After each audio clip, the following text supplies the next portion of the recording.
তোমাদের আজকে ভূগোল বই পড়ানো হবে। ভূগোলের 10 নম্বর অধ্যায়, যার নাম হলো আমাদের দেশ ভারত। সেই অধ্যায়ে তোমাদের কিছু কোশ্চেন পড়ানো হবে।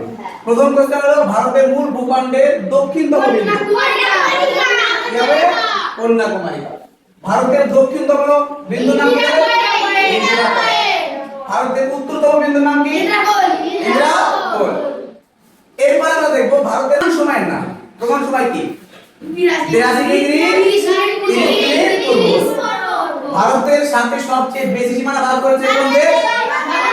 তাহলে কম সীমানা ভাগ করেছে কোন দেশ? নাম কি? আফগানিস্তান। জনসংখ্যার বিচারে ভারতের স্থান কত? এখানে কি লেখা আছে? দ্বিতীয়।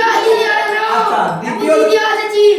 ভারত যখন দ্বিতীয় ছিল তাহলে প্রথমে কে ছিল? চীন ছিল। এখন বর্তমানে ভারত প্রথম, আর চীন হলো দ্বিতীয়। ক্ষেত্রফলের বিচারে ভারতের স্থান কত? মানে সব জায়গা কত বড় তার উপর নির্ভর করে ভারতের স্থান হলো 7 নম্বর। তাহলে প্রথম স্থানে কে আছে? দ্বিতীয় ভারত। ক্ষেত্রফলের বিচারে প্রথমে কে আছে? রাশিয়া। কোন আছে? রাশিয়া। ভারতের রাজধানীর নাম কি? নিউ দিল্লি। বলো দেখি পশ্চিমবঙ্গের রাজধানীর নাম কি?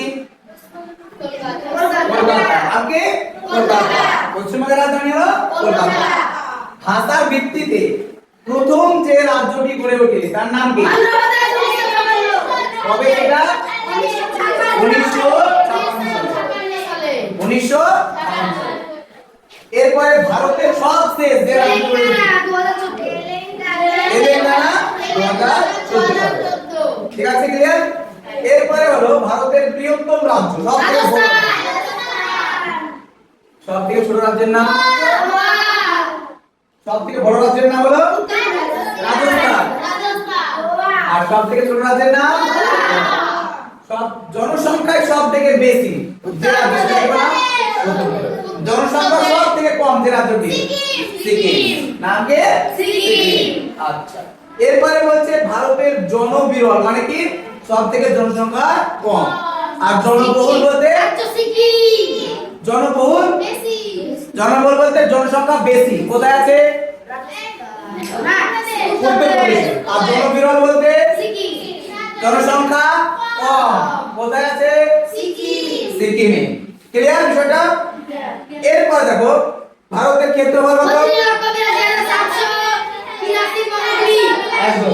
32,82,782 বর্গ কিলোমিটার বা কিমি বলতে পারি না। ঠিক আছে, কিমির সম্পূর্ণ রূপ হলো